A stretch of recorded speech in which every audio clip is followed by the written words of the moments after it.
Spine-chilling podcasts proudly presents Afterlife Comicals.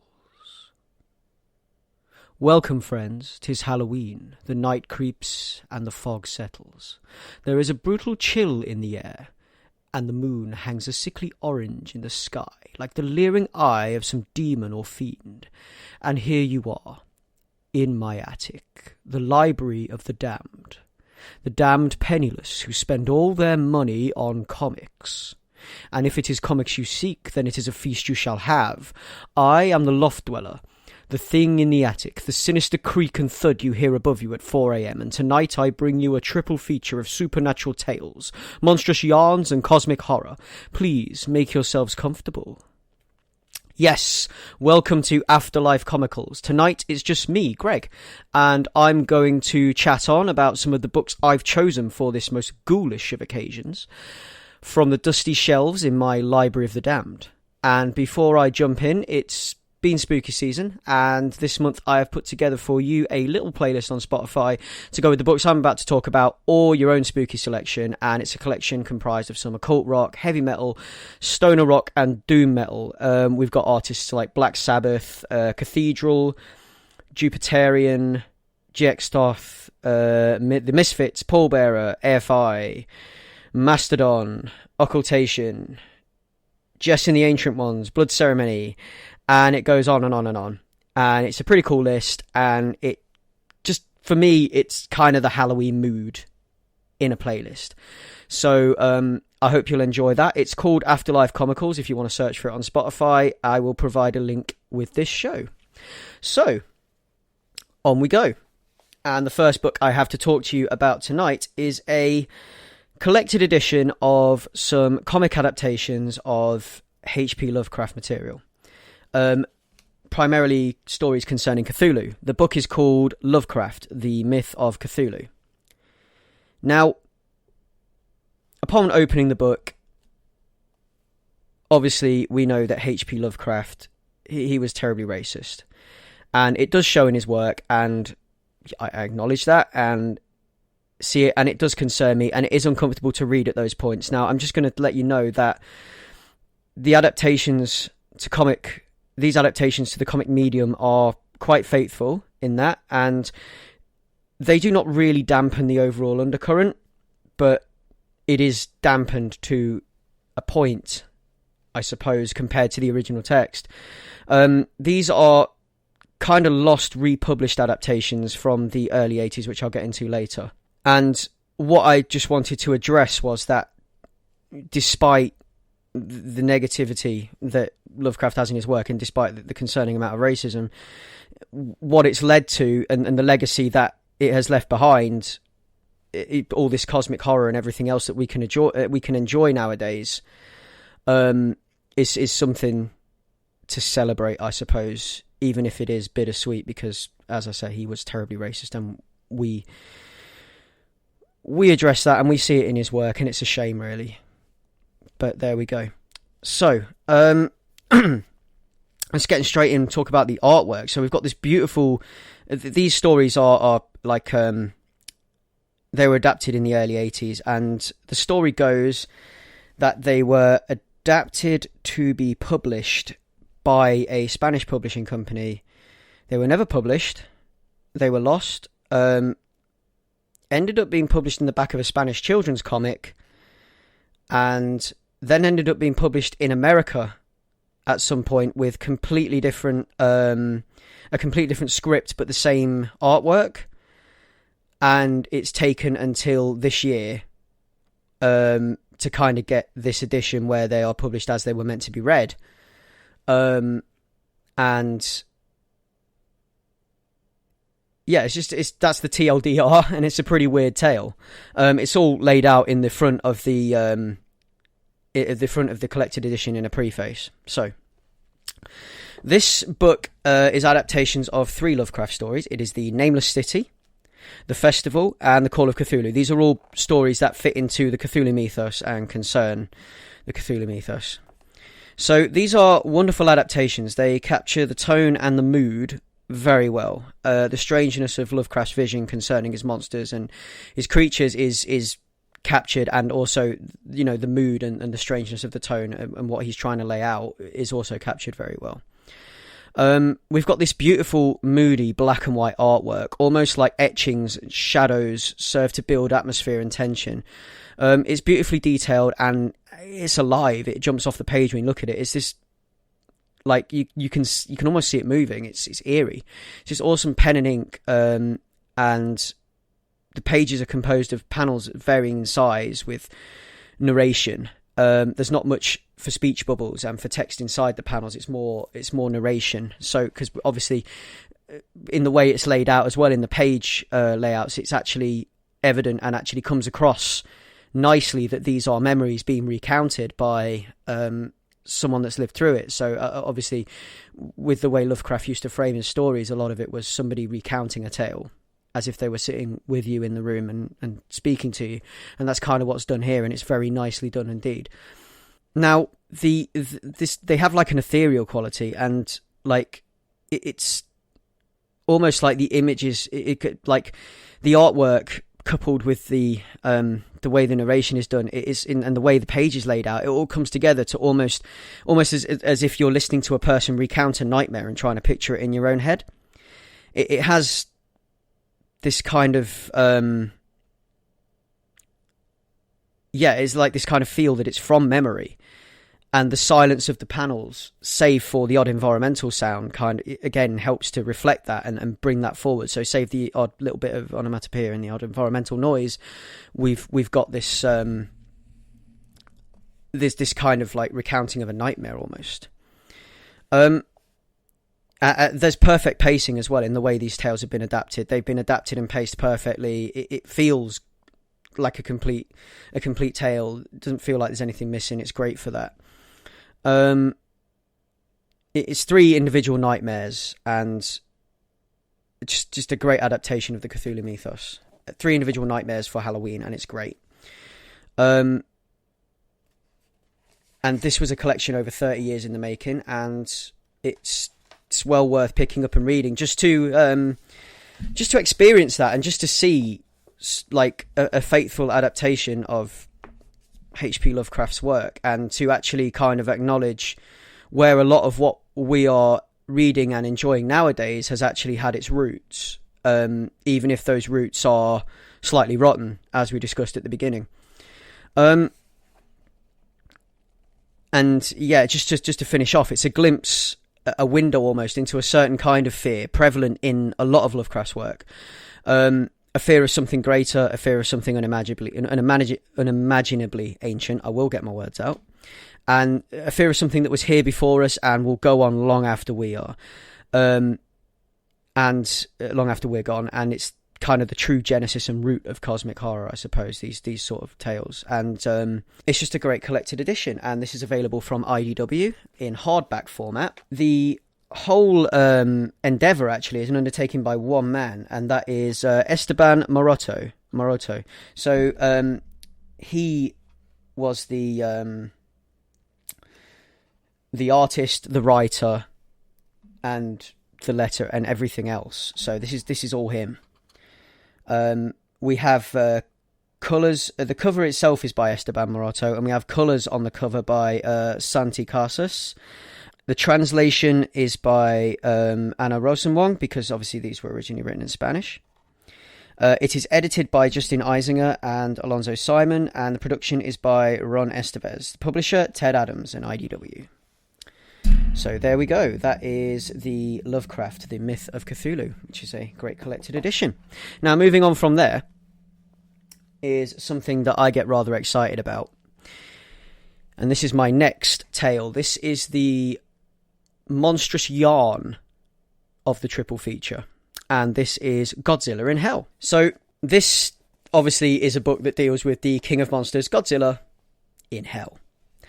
The story charts Godzilla's journey through Hell, and the book is majority silent, save for onomatopoeia and environmental sound, and a bit of narration, which again is kind of a theme here now, because we had this with the Cthulhu book as well. And it's kind of like it's a 5-part series collected into one trade, and each book has a different creative team or a different artist or a different creative individual, and there are some fantastic individual talents working on this, creating some great moments and some great illustrations of action, and like some awesome kind of depictions of this gargantuan beast taking on other beasts in hell, fighting the impossible, and just lumbering his way through this kind of like desolate landscape and just smashing it all to bits. It's great. So this is Godzilla doing battle in hell with the impossible, with various demons and other monsters and other creatures that he's battled in the past. So other favourites make an appearance, like King Ghidorah, Space Godzilla, Anguirus. There's a whole list of them in there, and I'm not going to tell you all of them because that would spoil it, and I want you to read it. And each issue is I believe anyway, a fantastic example of graphic storytelling. So if you were to look at it, you can see like the way that the pages are laid out and the way that the art is done and the way that things are communicated through the page, often just via the artwork, and how easy it is to follow as well. Like there are no words needed. It's like the absolute, like someone's tapped into the artists and the creative teams on there have tapped into the absolute, source of graphic storytelling with some of this. It's great. And sequential storytelling, sequential art. And even though it's majority silent, the pacing and the communication of the story and events is spot on.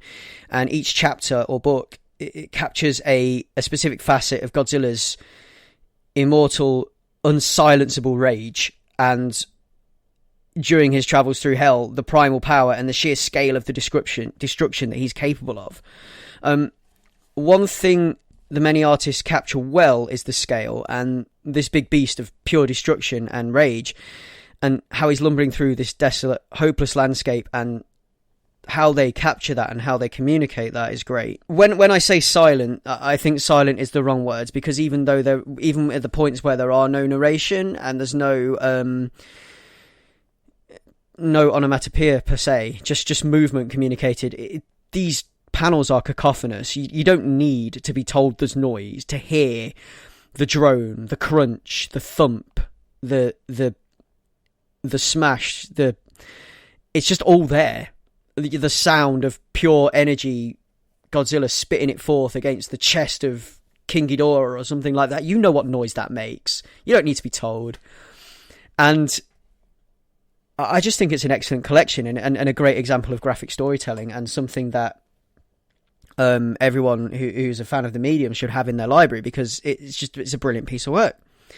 And it's just the idea of the idea communicated in there of hell as a personal trial, and this is Godzilla's personal trial, and this is him facing his own demons and conquering them, and how that might be to I mean, obviously we know that Godzilla's intelligent life, but or is depicted as intelligent life always in these stories, but and we know this, but obviously to see something like hell through the eyes of something that isn't human, through the to see what hell might look like to a primal beast like Godzilla, to see how things might appear, to see how things might be dealt with, and how he deals with that. And it turns out that not even hell can keep him.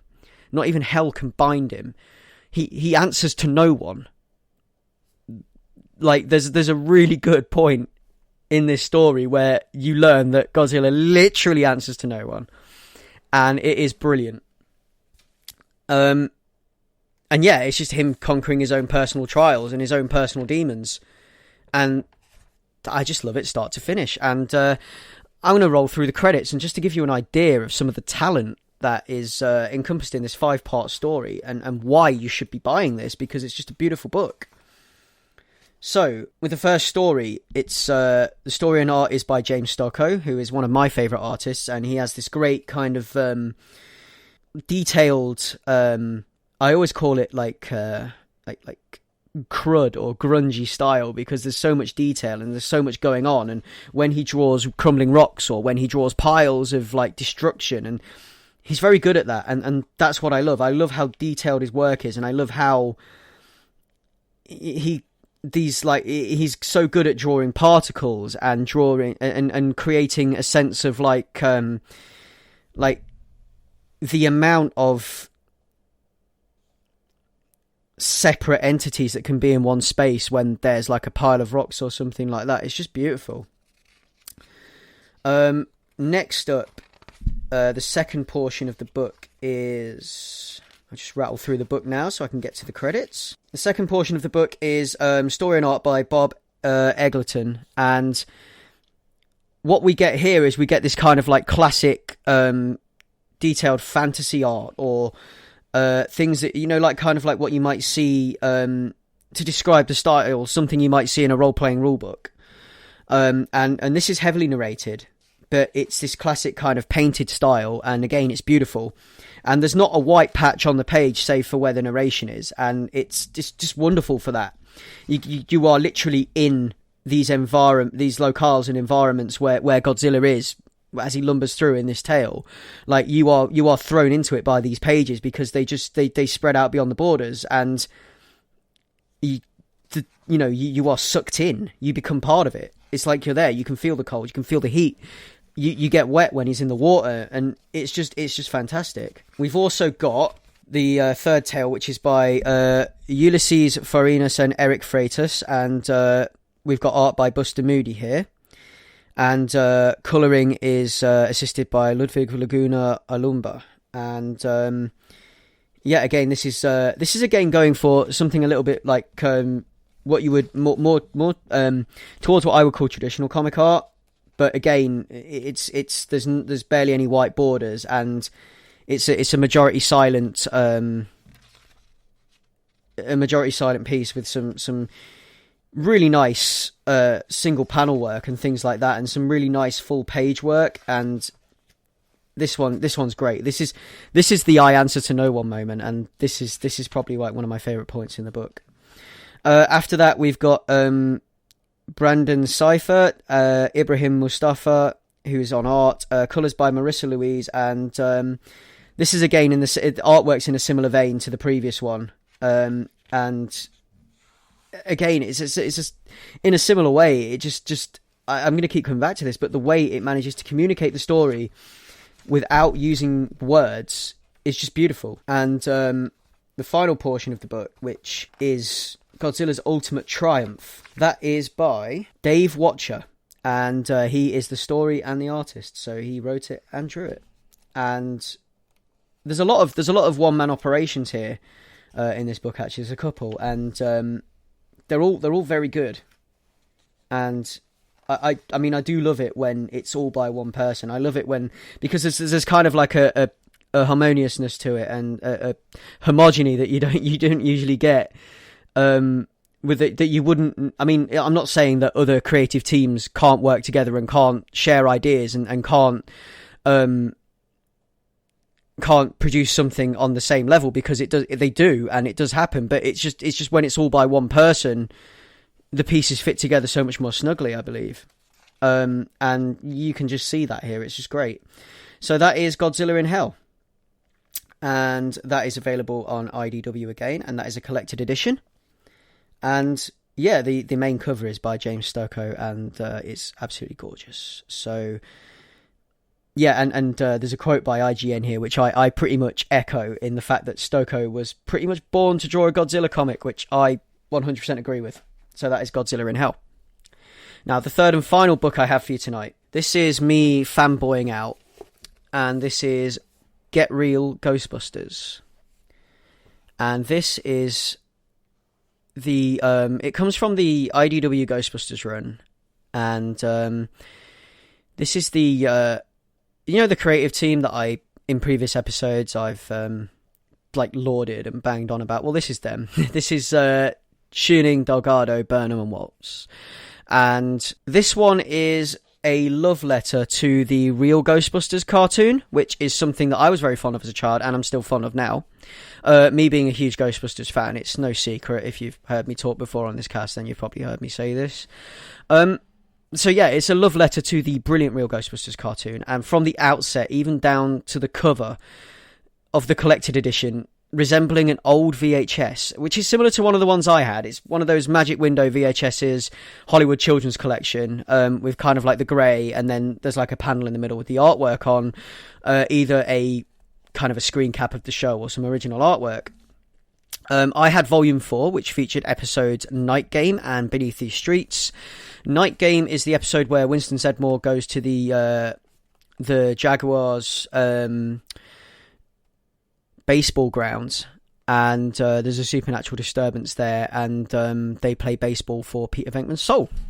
And the second story on that video is Beneath These Streets, where Manhattan is held up by a giant gyroscope, which is seizing up because it is leaking the lubricant, which is like this kind of ectoplasmic lubricant, and it's to do with like an old folk tale of this giant gyroscope being the only thing that keeps Manhattan from sinking.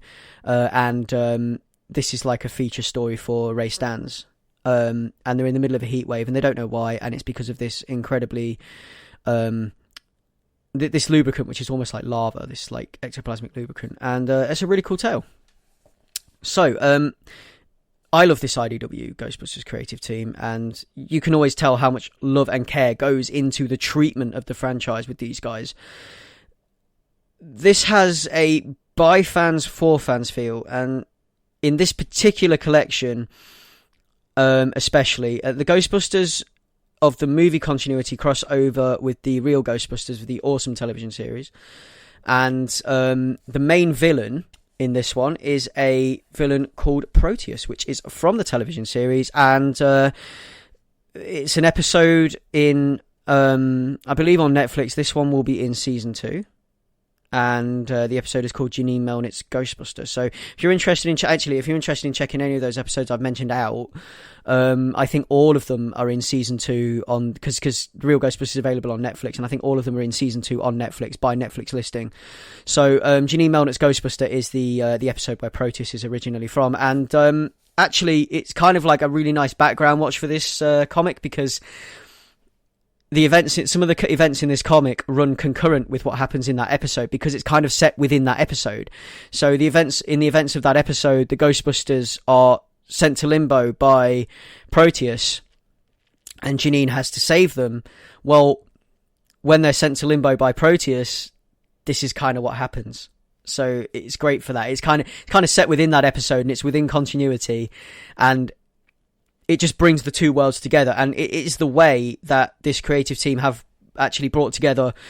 Other places are mentioned in this as well, other universes. We visit the Extreme Ghostbusters for a portion, which is kind of nice. But it's just the way that this creative team have managed to bring together all these separate threads from the Ghostbusters multiverse. So, which it is now a multiverse because of these guys, but like the Answer the Call team, the Real Ghostbusters, the Extreme Ghostbusters, teams that have appeared only in video games, and the way they've brought all of that together is just astounding. And I'm sure I've talked about this before, but I'm in love with this. I'm in love with this run, and I don't think I don't think there'll ever be a better creative team than these guys, because these guys they're just nail on the head every time. Like, this is a fantastic collected edition, and if you're a fan of the Real Ghostbusters, this is something that you should have on your shelves, especially if you love comics as well, because it's just gosh darn brilliant. And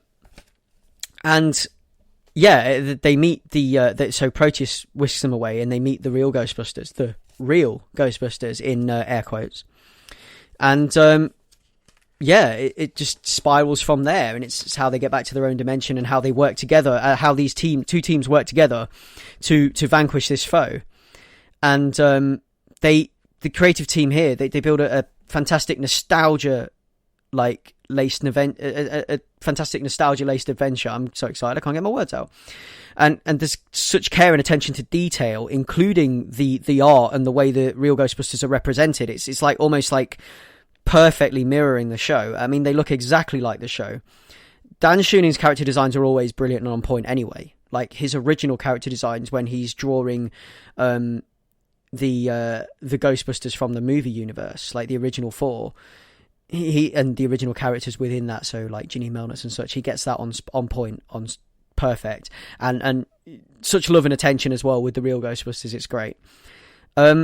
And as I say, I've spoken about this creative team before, and I'm constantly impressed with their work. It's a great collection and a fantastic Ghostbusters story in the truest sense of the word. The way they blend the two worlds and combine the other incarnations of the Ghostbusters and make it canon is just great. And their comics are a celebration of the franchise and everything that's awesome about it. So that is the Ghostbusters Get Real, and that is something that you should pick up again on IDW. This is like the IDW cast today. Like, what's going on?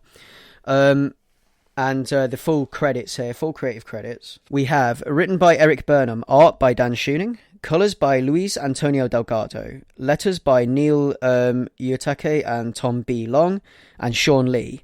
Series edits by Tom Waltz. The cover of this edition is by Dan Schooning.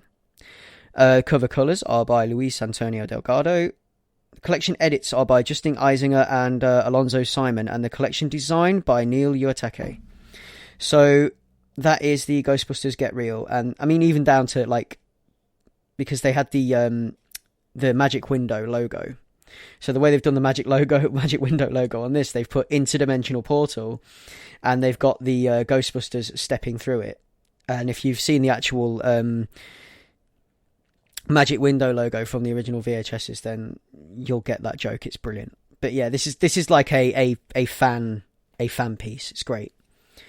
And yeah, I think that's something that's any Ghostbusters fan should have on their shelves. So that wraps us up for our short but sweet Halloween episode, Afterlife Comicals. You can find us at www.acecomicals.com, where you can find myriad ways to listen to us and to enjoy our content. We have a Facebook, which is where you can find us on Facebook under Ace Comicals. You can find us on Instagram at Ace Comicals. You can find us on Twitter at Ace Comicals. You can find me on Twitter at Batto. That's Battou.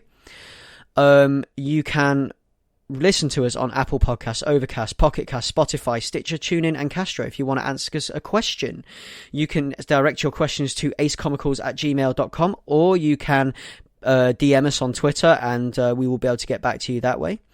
If you like what we do, then please consider donating to us at our coffee site, which is coffee.com/acecomicals. All contributions will be used to defray the cost of hosting the website, i.e. your money keeps the lights on. So yeah, I have been Greg, the dweller in the attic. Afterlife Comicals, over and out.